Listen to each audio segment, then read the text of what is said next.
राम राम मंडळी, पुन्हा एकदा नवीन व्हिडिओमध्ये आपले स्वागत आहे. साहजिकच आहे, सुट्टी दिवस असला की अनेकांना अनेक बुद्ध्या सुचतात.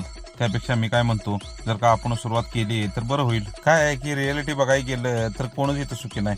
म्हणजे साहजिकच आहे, माणूस आहे म्हणजे दुखणी असणार. पण मी काय म्हणतो, थांबा एवढी गाडी जाऊ दे, नाही आणि काहीतरी कार्यक्रम होयाचा.